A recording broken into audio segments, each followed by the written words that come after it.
sampai Fitri. ketemu Nih, lagi. siap, Mbak. Kita ketemu lagi di podcast Bincang Seru ini sudah kedua kali ya Pak ya. Iya, Mbak. Yang lalu kita juga bertemu membahas terkait tentang eh itu apa? Bahas tentang apa Pak yang kemarin tuh? Serikat Pekerja. Serikat Pekerja ya? Iya. Oh ya, sekarang kita ketemu lagi. Sebelumnya saya mau ngucapin selamat nih Iya, buat terima Pak Kamdani kasih, ya. atas gelar barunya. Iya. Doktor ya Pak. Iya. Kemarin Bapak sudah ujian terbuka, alhamdulillah lancar ya Pak. Alhamdulillah lancar. Alhamdulillah lancar. Nah, di sini kita mau bahas terkait tentang disertasinya Bapak nih, Ya. terkait tentang perlindungan hukum bagi pekerja atau buruh alih daya akibat pemutusan hubungan kerja dalam masa kontrak. Nah, kita Ya. mau bahas itu tuh Pak, Ya, ya. terkait tentang isi. Pak Kamden ini kan luar biasa banget nih pengalamannya di dunia hukum ketenaga kerjaan. Iya. Dan saya lihat tulisan-tulisan dari Bapak juga banyak yang mengarah ke upah pekerja, terus kemudian terkait Undang-Undang Cipta Kerja juga. Nah, terkait Undang-Undang Cipta Kerja ini ada hubungannya nggak sih Pak dengan buruh alih daya ini? Ya, pasti Mbak. Jadi kalau kita ngomong hukum apa namanya Undang-Undang 11 tahun 2020 tentang Cipta Kerja, ini pasti bom waktu buat para pekerja buruh di Indonesia, khususnya para pekerja alih daya. Karena pemerintah mengikuti konvensi ILO, kemudian meratifikasinya, kemudian mengikuti kesepakatan Asia Pasifik bahwa pekerja buruh Indonesia maupun Asia itu bebas berkelana. Nah, salah satu yang menjadi idola para pengusaha sekarang ini adalah pekerja buruh alih daya, di mana mereka bisa sejam, 2 jam, atau mungkin per minggu cuma 5 jam, sehingga masa depan buruh ini betul-betul ditanggung oleh para buruh sendiri. Negara hanya mencatat bahwa dia adalah warga negara Indonesia. Iya. Bagaimana hidupnya, bagaimana mencari rezekinya, bagaimana mencapai kehidupan yang layak, belum tersentuh sama sekali. Undang-undang yang ada ini hanya diperuntukkan kepada para pekerja formal. Jadi yang bergerak, berjuang, bersuara, baik melalui jalanan, melalui demo, melalui kampus-kampus, mereka yang agak intelek, berkumpul, berserikat, mendiskusikan lewat forum diskusi grup. Nah, mereka yang bersuara. Bagaimana saudara-saudara kita yang alih daya mendapat perlindungan. Nah, disitulah saya kepingin meneliti bagaimana yang ada di Indonesia, bagaimana ada di luar Indonesia. Di situ. Oke. Ya. Pak, sebenarnya pekerja alih daya dengan pekerja waktu tertentu itu bedanya apa sih Pak?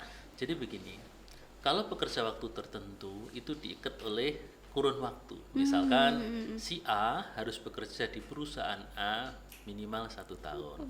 Berarti Januari sampai Desember ini misal.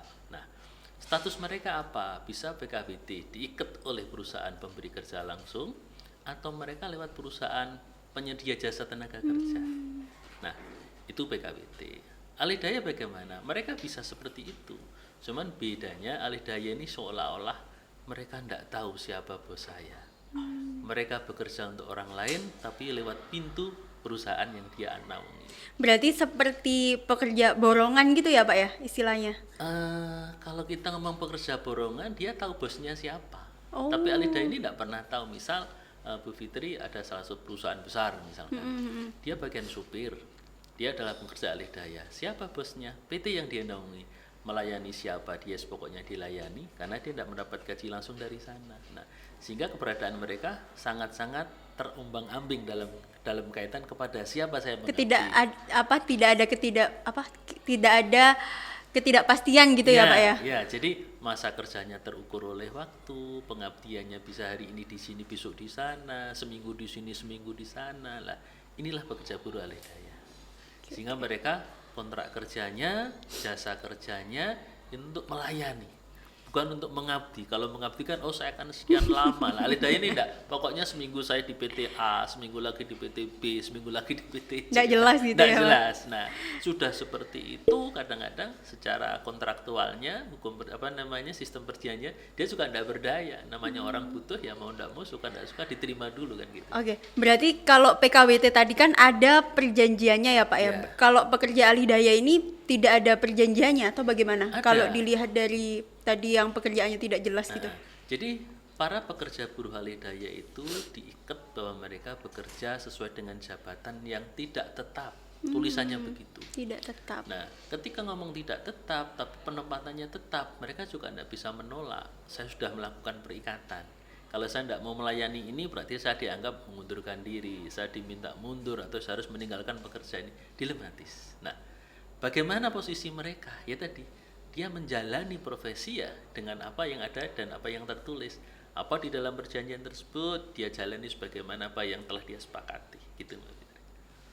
Oke, berarti di dalam perjanjian pekerja alih daya ini tidak ada waktu yang tepat gitu ya Pak? Maksudnya tidak ada jangka waktunya untuk mereka gitu, jadi bebas gitu. Iya, betul. Terus kemudian ada jenisnya nggak sih Pak? Maksudnya di dalam misalnya kalau PKWT itu kan biasanya ditentukan jenis pekerjaannya apa. Nah kalau pekerja alih daya ini bagaimana? Ya, kalau dulu Mbak, sebelum Cipta Kerja, kita masih pakai Undang-Undang 13 tahun 2003 di pasal 59 sampai pasal 66 itu ngatur apa yang diatur, pekerjaan mana yang boleh dialih daya dan pekerjaan mana yang tidak boleh.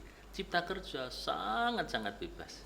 Pokoknya kontrak 1 tahun habis, kasih kompensasi 1 bulan gaji. Itu kalau perusahaannya baik. Kalau yang tidak seberapa kuat dan tidak seberapa baik, kontraknya tidak mungkin 1 tahun, rata-rata 11 bulan. Satu, akan menghindari Idul Fitri atau menghindari Natal. Tujuannya apa? Biar nggak ngasih THR. Karena jadi sebelum apa Lebaran itu dikeluarkan. Iya, habis. Jadi misalkan besok ini Maret 2023 adalah Idul Fitri. Mereka rata-rata Februari sudah selesai. Sehingga nggak punya hak THR. Mau nuntut di mana masa kerja sudah selesai? Nanti kerja lagi setelah Lebaran. Nah, jadi banyak inovasi, banyak kreasi para pengusaha Indonesia kita ini yang dalam tanda kutip kreasinya untuk upah murah. Nah, ketika upah murah itu kan kalau kita ngomong bekerja di kontrak 1 tahun atau 12 bulan, mereka punya hak cuti 12 hari, mereka punya hak untuk mendapatkan tunjangan hari raya lah. Ketika di kontrak cuma 11 bulan, sudah hilang THR. Kalau kontrak 11 bulan, hilang cuti tahunannya. Kalau sudah ada pemutusan hubungan kerja seperti itu sebelum apa Lebaran misalnya Pak sudah dikeluarkan, apakah mereka juga mendapatkan hak pesangon dan lain sebagainya? Logikanya tidak ada dengan undang-undang yang baru ini, Mbak. Karena apa ya tadi? Ketika seorang pekerja PKWT, khususnya pekerja alih daya, ketika kontraknya selesai dan habis, maka sudah yang ada hanya kompensasi putus kontrak atau kompensasi kontrak habis. Berapa besarnya? 1 kali upah. Atau kalau mereka tidak jadi 1 tahun, misalkan kontraknya 11 bulan, di bulan 10 dia diputus, maka 10/12 sebagai kompensasinya, bukan 12/12. Gitu, Mbak. Berarti Undang-Undang Cipta Kerja ini sangat berdampak sekali untuk kesejahteraan pekerja alih daya ya Pak ya? Ya. Bedanya apa sih Pak dengan undang-undang yang sebelumnya sebelum Undang-Undang Cipta Kerja ini? Jadi gini, sebelum Cipta Kerja, para pekerja buruh kita ini sangat-sangat terlindungi. Jadi 13/2003 itu sejak tahun 2003 hingga sekarang berarti kan 19 tahun. Barang siapa yang bekerja misalkan minimal 10 tahun, dia menjadi karyawan tetap perusahaan tersebut, baik dia pekerja alih daya maupun tidak, dengan status sama karyawan tetap, ketika mereka purna itu akan mendapatkan 2 kali pesangon, 1 kali penghargaan masa kerja, 15% dari upah dari pesangon dan penghargaan masa kerja sebagai tunjangan uang penggantian hak. Nah sekarang ini tidak, yang ada hanya 1,75 kali hak pesangonnya, 1 kali penghargaan masa kerjanya, yang 15% tidak ada. Terkait upah minimumnya mereka bagaimana Pak? Apa tidak ada? Tidak ditentukan upah minimumnya berapa atau bebas perusahaan itu menentukan berapa gaji untuk mereka gitu. Tapi sebelum dijawab kita break dulu Pak. Oke Bapak, kita lanjut lagi ya Pak. Kita lanjutkan lagi terkait upah minimum nih Pak. Upah minimum pekerja alih daya, bagaimana peraturannya Pak? Jadi gini Mbak, baik pekerja alih daya maupun tidak alih daya pada dasarnya punya hak menikmati upah minimum yang ditetapkan oleh pemerintah di setiap tahun. Contoh di akhir bulan ini pemerintah provinsi se-Indonesia telah menetapkan yang namanya upah minimum provinsi.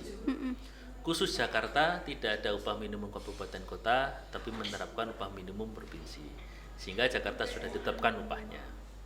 Nomor 2, selain Jakarta, itu gubernur akan menetapkan upah minimum kabupaten. Contoh Surabaya sampai dengan Ngawi. Nah, di sana nanti akan ada tiap kabupaten kota upah-upahnya. Nah, bagaimana pekerja buruh alih daya? Harusnya mereka sama, menerima hak sebagaimana upah yang telah ditetapkan oleh gubernur di setiap tahunnya. Namun dalam pelaksanaannya, terkadang mereka tak berdaya. Tak berdayanya bagaimana? Ketika mereka pingin seperti apa yang diperoleh oleh temannya yang dalam satu pabrik tapi beda perusahaan, mereka tidak bisa berteriak. Karena masa kerjanya cuma sebulan, 2 bulan, 3 bulan. Masa kerja yang tidak menentu gitu ya Pak ya?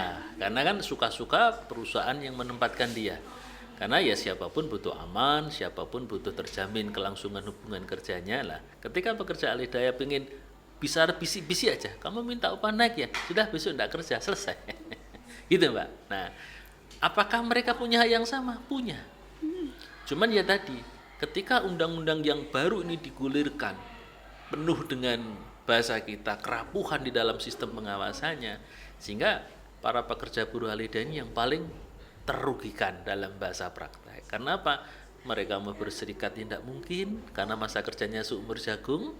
Mereka mau menolak ya tidak mungkin sementara mereka butuh makan. Nah, ini harusnya pemerintah harus segera hadir sebagai jembatan para pihak. Ikuti alurnya, kontrol pengawasan hubungan kerjanya. Jadi ketika nanti mereka walaupun sederhana masa kerjanya, pendek masa kerjanya, masih terlindungi. Orang mau protes bagaimana kalau hanya 3 bulan? Dihitung angka nominal yang dia dapatkan nanti sama perjuangan memperoleh keadilannya tidak sanggup. Karena apa?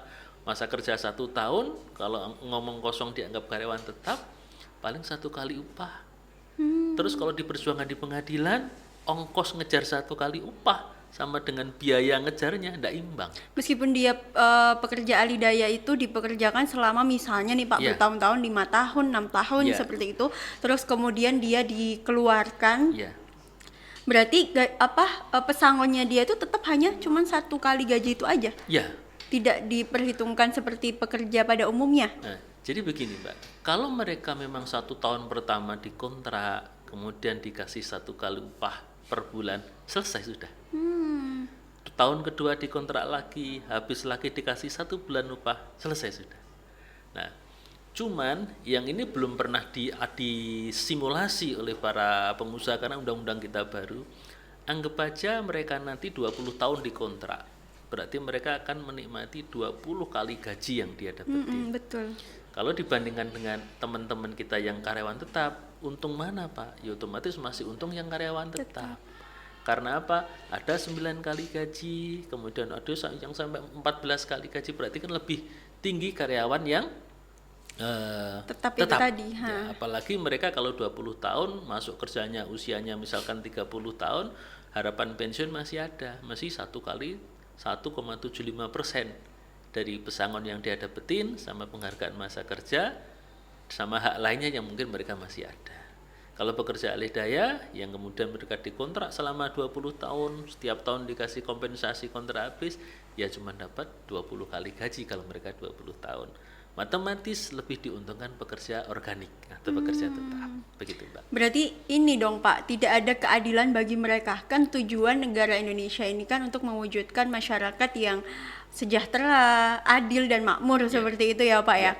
Tetapi kalau dilihat dari peraturan antara pekerja alih daya dengan pekerja pada umumnya, itu kan sangat tidak adil untuk mereka sebagai pekerja alih daya gitu kan Pak, terkait peraturan-peraturannya. Nah itu bagaimana menurut Pak Kamdani? Jadi begini Mbak, makanya di dalam penelitian saya sengaja mengupas itu bagaimana nanti pemerintah itu bisa membuat aturan baru minimal buat pekerja buruh alih daya.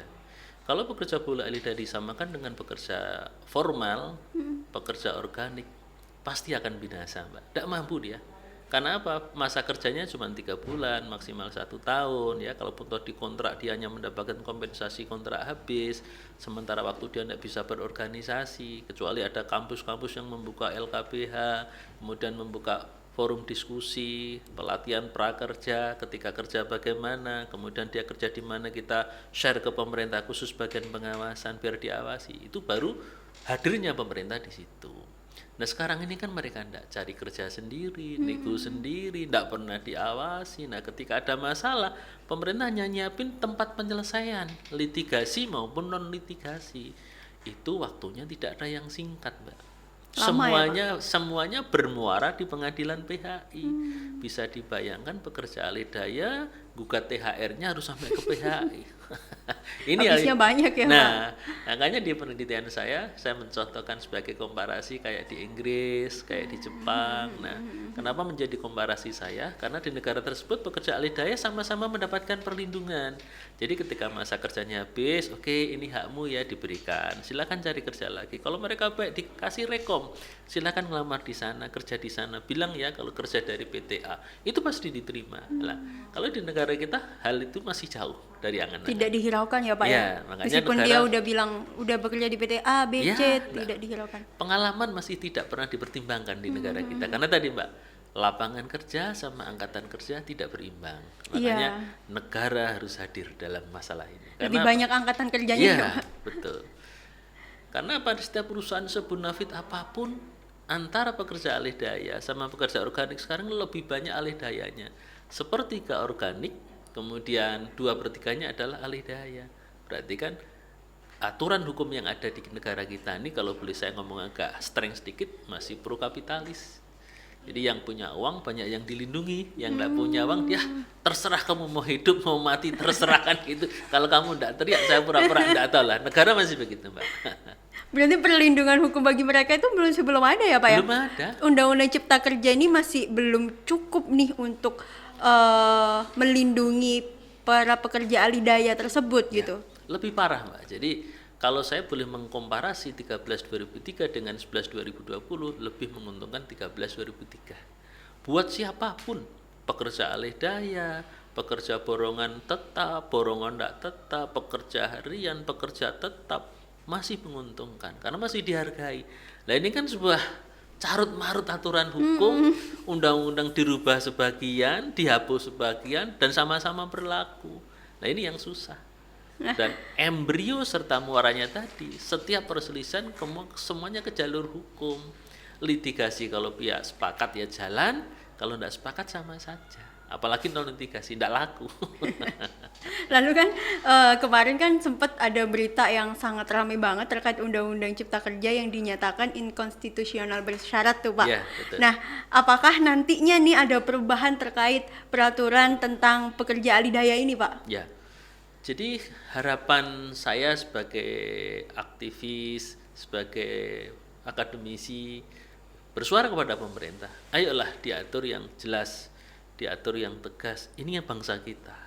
Jangan sampai bangsa lain ini sekarang berlomba-lomba masuk ke Indonesia, pengen menikmati surga alamnya Indonesia, dan bangsa kita tersingkir.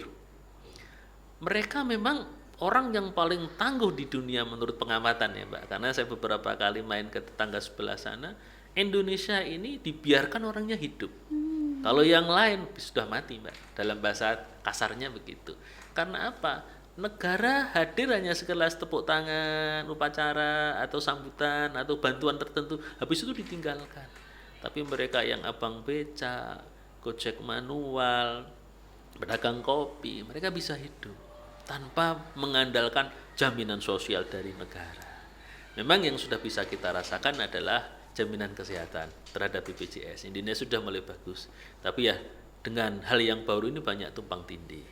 Nah kalau kita ngomong bagaimana nanti ke depan Indonesia kita ini tentang pekerja bola alih daya, tolonglah pemerintah mau hadir, lindungi mereka, itu anak bangsa kita. Jangan sampai tenaga kerja asing yang di sana hidupnya sengsara menurut pandangan saya, susah menurut pandangan saya, di sini menjadi raja. Kita yang punya alam, kita yang punya lokasi, kita menjadi bahasa kasar kita budaknya mereka buat suruh-suruhan. Yang punya tanah, yang punya air dinikmati orang lain, sementara kita menjadi pesuruh mereka. Janganlah, minimal imbangkan antara anak bangsa sama orang yang pengen nunut hidup di Indonesia. Kembali ke Begitu. tujuan negara awal Ya. ya Pak ya, untuk menciptakan kesejahteraan, Ya. kemakmuran dan keadilan untuk masyarakat itu sendiri. Jadinya Ya. kalau bisa peraturan-peraturannya ya seimbang gitu Ya, kan Pak, tidak betul. membedakan para petinggi dengan masyarakat yang masih di bawah gitu ya Pak ya. betul, Mbak. Oke Pak, terakhir closing statement nih Pak untuk Love Friends yang Yeah. menonton podcast kita. Betul. Jadi buat love friend yang kita sebagai anak bangsa, sebagai bangsa Indonesia, mari kita bersama-sama solidkan kekuatan, jaga anak bangsa. Jadi jangan sampai kita ini terbuai dan terbawa dengan azas kapitalisme. Kenapa saya ngomong begitu? Kalau sudah ngomong kapitalisme, profesi tidak pernah dihargai. Siapa yang murah diambil, persaingan terus diciptakan. Siapa yang bisa mendorong kawannya, menjatuhkan kawannya, dia eksis. Bagaimana kita yang jatuh ini?